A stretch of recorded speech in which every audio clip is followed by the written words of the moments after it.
cienījamā prezidents kundze, kultūras ministre, Saeimas komisijas vadītāji, Rīgas domas izglītības, kultūras un sporta komitejas vadītāji, Šteinbuks kundze, ekscelences fóruma dalībnieki, mūsu draugi no Eiropas kultūras galvaspilsētām.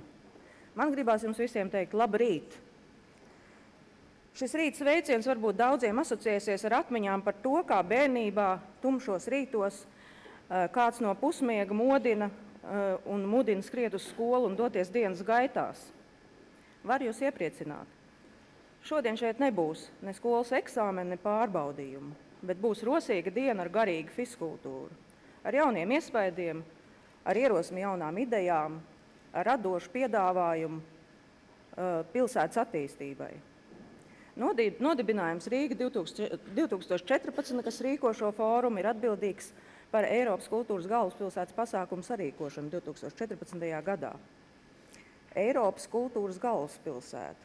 Tas skan samērā vienkārši, bet patiesībā slēpj sevī atjaunotajā Latvijā līdz šim vērienīgāko norisi un iespēju caur šo gadu kopīgiem spēkiem sasniegt daudz laba Rīgai, Latvijai un, kas zina, varbūt arī Eiropas kopīgai idejai.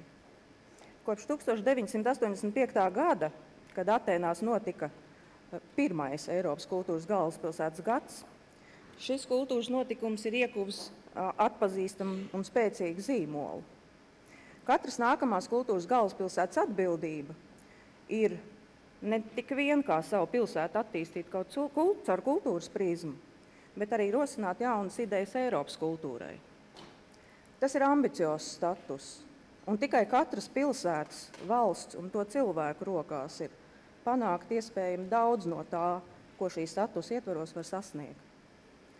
Pilsētas kultūras infrastruktūras attīstība, jauns stimuls un pieredze kultūras organizācijām, labāka pilsētas iedzīvotāju dzīves kvalitāte, jaunas darba vietas, ekonomiskā izaugsme, pilsētas un valsts atpazīstamība pasaulē. Tie ir visi potenciālie ieguvumi, ko katrai Eiropas kultūras galvaspilsētai izdodās lielākā vai mazākā mērā sasniegt. Eiropas kultūras galvaspilsētas gads nav tikai pasākumu virkne gada ietvaros. Tas tāpat kā mūsu dziesmu svētki ir process. Mūsu visu radošas kopradzes izaicinājums. Ir jau vairāk kārt apliecinājies, ka Rīgai un Latvijai patīk lieli mērķi, un mēs tiekam ar tiem galā. Arī mēs, kā Rīga 2014 rīkotāji, esam pārliecināti, ka mēs tiksim ar to galā lieliski, izbaudīsim un izmantosim šo izaicinājumu, ja vien, un vienīgais ja šajā gadījumā ir tas, ka mums ir jāapvieno savi spēki un centieni, ne tikai pilsētai un valstī, bet gan visiem iesaistītajiem. Katram savā profesijā un savā darbā, katram savā pilsētas un valsts punktā, jo tikai tā veidosies kopīgā enerģija, kas spēj paveikt to, ko nespējam katrs atsevišķi. Pozitīva kultūras enerģētika valda arī Eiropas neformālajā kultūras galvaspilsētas saimē. Šodienas fórumā mēs arī uzzināsim, kā šogad klājas šī gada Eiropas kultūras galvaspilsētām mūsu kaimiņiem Igaunijā, Tallinā un Somijā Turku. Uzzināsim, kādi secinājumi ir Ungārijas pilsētai Pēčai pēc 2010. gada rīkošanas. Ieskatīsimies Marseļas 2013. gada un mūsu pašu Rīgas plānos 2014. gadam. Aicināsim savā pulkā arī 2018. gada Eiropas kultūras galvaspilsētas kandidāti Maltas galvaspilsētu Valetu. Šī gada fóruma galvenais akcents ir mūsu aktīvie un dažādie Rīgas radošie kvartāli. Ir tapis pētījums par to specifiku, ir radušies ieteikumi pilsētas plānotājiem. Šis ir otrais starptautiskais Rīga 2014 fórums, un tā virsrakstā joprojām redzam vārdu dzintars. Vienlaikus ierasta, varbūt stereotipiska zīme, bet joprojām līdz galam neatklāta un pētām vērtība. Dzintara zīmē Rīga iedibina jaunu, starpdisciplināru, kultūrā balstītu sadarbības tīklu, kas cerams paliks arī kā Rīgas ilgtermiņa ieguldījums Eiropas ziemeļu dienvidu sadarbībā. Savulaik dzintara ceļš vienojas šīs divas kontinentu malas, un atvērs mūsu teritoriju plašākai sadarbībai. Šodien fóruma ievaddaļā caur dzintaru liecībām sendienās lūkosimies uz mūsu iespējām nākotnē, jo ikvienā solī, pētot un izzinot, mēs visi esam devušies lielajā ekspedīcijā ceļā uz 2014. gadu. Rīgas kultūrai ir ko teikt. Fórums Mainīgā Eiropa, dzintara transformācijas ir atklāts.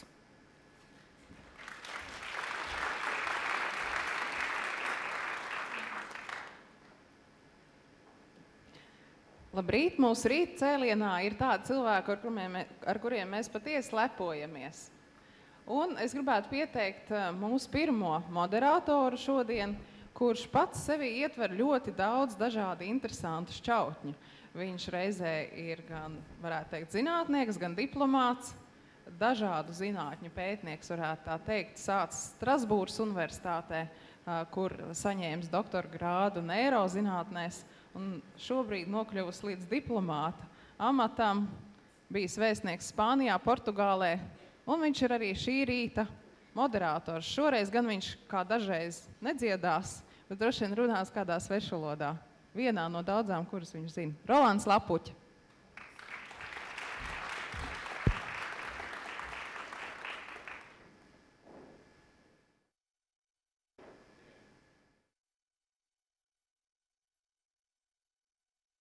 Tehnika nav mana stiprā puse. Ļoti priecājos būt ar jums šodien.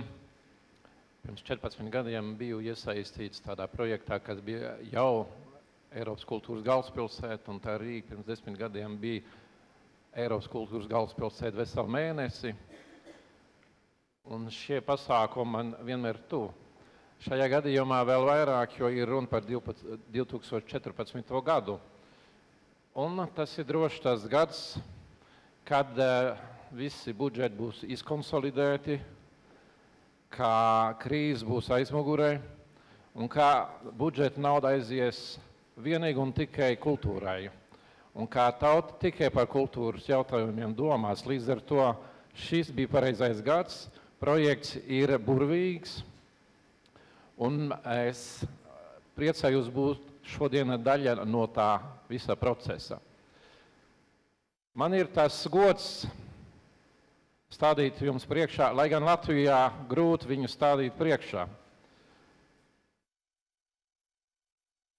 Profesoru Vaira Vīķi Freibergu, kas pie mums ir jau labi pazīstami dabīgi kā politiķi. Viņi ir no 99. gada pagājušā gadsimta vai pagājušā gada tūkstotī bijusi prezidente, Latvijas valsts prezidente līdz 2007. gadam. Bet mēs visi zinām arī, ka viņi ir pazīstami kā izcila zinātniece ar daudzām publikācijām. Piemēram, psiholingvistikā mēs zinām viņas darbu attiecībā uz daiņām. Mazāk zināms ir fakts, ka viņa arī ir interesējusies par pašu dzintaru, par ko šodien ir runa. Tad vēl man tas gods bija ar viņu strādāt 2 gadus no 2008. gada līdz 2010. gadam, līdz jūnijām, pārdomu grupā par Eiropas nākotni 2030. Un tāpēc es arī nebrīnos, ka šodien viņas tēma, sevišķi ņemot vērā, cik daudz kas mainās, ir tieši mainīgā Eiropa iespējamā misija. Tad lūdzu, prezidenta kundze, Vaira Vīķi Freiberga, lūdzu.